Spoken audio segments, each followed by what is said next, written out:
Okay, so I'm going to read to you chapter 3 of There's a Boy in the Girls' Bathroom.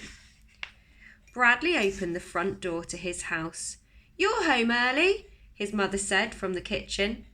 "My friends and me, we raced home," he told her. He walked down the hall to his room and closed the door. "Hey, everybody," he announced. "Bradley's home." But he was pretending that it was someone else who was speaking. Hi, Bradley, he said. "Hi, everybody," he answered, this time speaking for himself. He was talking to his collection of little animals. He had about 20 of them. There was a brass lion that he'd found one day in a garbage can on the way to school. There was an ivory donkey that his parents had brought back from their trip to Mexico. There were 2 owls that were once used as salt and pepper shakers, a glass unicorn with its horn broken, a family of cocker spaniels attached around an ashtray, a raccoon, a fox, an elephant, a kangaroo, and some that were so chipped and broken you couldn't tell what they were. And they were all friends, and they all liked Bradley. "Where's Ronnie?" Bradley asked. "And Bartholomew?" "I don't know," said the fox. "They're always going off together," said the kangaroo. Bradley leaned across the bed and reached under his pillow. He pulled out Ronnie the rabbit and Bartholomew the bear. He knew they were under his pillow because that was where he'd put them before he went to school. "What were you 2 doing back there?" he demanded. Ronnie giggled. She was a little red rabbit with tiny blue eyes glued on her face. One ear was broken. "Nothing, Bradley," she said. "I was just taking a walk." I had to go to the bathroom," said Bartholomew. He was a brown and white ceramic bear that stood on his hind legs. His mouth was open, revealing beautifully made teeth and a red tongue. Ronnie giggled. "Oh, Ronnie," scolded Bradley. "What am I going to do with you?" She giggled again. Bradley reached into his pocket and took out a handful of cut-up bits of paper. His language test. "Look, everybody," he said. "I brought you some food." He dropped the bits of paper onto the bed, then scooped all his animals into it. "Not so fast," he said. "There's plenty for everybody." "Oh, thank you, Bradley," said Ronnie. "It's delicious." "Yeah, it's real good," said Bartholomew. "Don't play with your food," the mother cocker spaniel told her 3 children. "Pass the salt," said the pepper owl. "Pass the pepper," said the salt owl. "Let's hear it for Bradley," called the lion. They all cheered. "Yay, Bradley!" Ronnie finished eating, then hopped off by herself, singing doo-doo-doo, doo-doo-doo. Then she said, "I think I'll go swimming in the pond." The pond was a purple stain on Bradley's bedspread where he'd once spilled grape juice.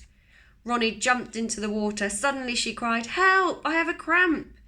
"You shouldn't have gone swimming right after eating," Bradley reminded her. "Help! I'm drowning." Bartholomew looked up. "That sounds like Ronnie," he said. "It sounds like she's drowning in the pond." He hurried to the pond to rescue her. "Hold on, Ronnie," he shouted. The door to the Bradley's room swung open, and his sister Claudia barged in. She was 4 years older than Bradley. "Get out of here," he snapped at her, "or I'll punch you in the face." "What are you doing?" she teased. "Talking to your little animal friends?" She laughed, showing her braces. It was Claudia who had broken Ronnie's ear. She had stepped on it accidentally. She told Bradley it was his fault for leaving his animals strewn all over the floor. He didn't tell her that Ronnie wasn't on the floor, but lost in the desert. Instead, he'd said, "Who cares? It's just a stupid red rabbit." "Mum wants you," said Claudia. "She told me to get you." "Well, what does she want?" "She wants to talk to you. Tell your animals you'll be right back." "I wasn't talking to them," Bradley insisted. "What were you doing then?" "I was arranging them. I was putting them in alphabetical order. It's a project for school. Call my teacher if you don't believe me." Claudia sniggered. Although she always made fun of Bradley's animals, she had really felt bad when she stepped on the rabbit. She knew it was Bradley's favourite. She bought him the bear to make up for it. "What do I want a bear for?" he said when she gave it to him. Bradley went into the kitchen. "You want me?" he asked. "How's everything at school?" asked his mother. "Great. In fact, today I was elected class president." "Your grades are all right?" "Yeah, Mrs. Ebel handed back a language test today and I got another A. In fact, actually it was an A+. "Oh, may I see it?"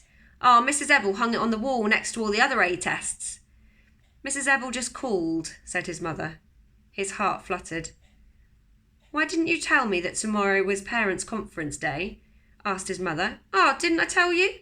he asked innocently. "No, I don't think you did." "I told you," he said. "You said you couldn't go. You must have forgot." "Mrs. Ebel seems to think it's important for me to be there," said his mother. "Well, that's just her job," said Bradley. "The more mothers she sees, the more money she makes." "Well, I made an appointment with her for 11 o'clock tomorrow morning." Bradley stared at her in disbelief. "No, you can't go," he shouted, stamping his foot. "It's not fair." "Bradley, what? It's not fair. It's not fair." He ran into his bedroom and slammed the door behind him. A moment later, his mother knocked on the door. "What is it?" she asked. "What's not fair?" "It's not fair," he yelled. "You promised." "What did I promise, Bradley? What did I promise?" He didn't answer. He couldn't until he thought up why it wasn't fair and what she had promised him. He stayed in his room until Claudia told him that he had to come to dinner. He followed her out to the dining room, where his mother and father were already sitting down. "Did you wash your hands?" asked their father. "Yes," Bradley and Claudia lied. Bradley's father worked in the police department. He'd been shot in the leg 4 years ago while chasing a robber. Now he needed a cane to walk, so he worked behind a desk. He didn't like that kind of work and often came home grumpy and short-tempered. The police never caught the man who had shot him. "I hate fish," Bradley said as he sat down. "So do I," said Claudia. "It sticks to my braces and I taste it for weeks." "Brussels sprouts make me throw up," said Bradley. "Yeah, they smell like old garbage," said Claudia. "That's enough," said their father. "You'll both eat what's on your plates." Bradley held his nose with one hand while he picked up a Brussels sprout with the other and put it whole into his mouth. "What's all this nonsense about your mother breaking her promise?" said his father. Bradley was ready. "She promised she'd take me to the zoo tomorrow and now she won't." "What?" exclaimed his mother. "I never said I'd take you to the zoo." "She did too," said Bradley. "Since there's no school tomorrow, she said she'd take me to the zoo." "I didn't even know there was no school tomorrow until his teacher called me this afternoon," his mother protested. "You promised," said Bradley. "Okay," said his father. "Janet, what time is your appointment tomorrow with Bradley's teacher?" 11 o'clock. "Okay, you can go to your appointment and still have time to take Bradley to the zoo after lunch." "But I never said I'd take him to the zoo."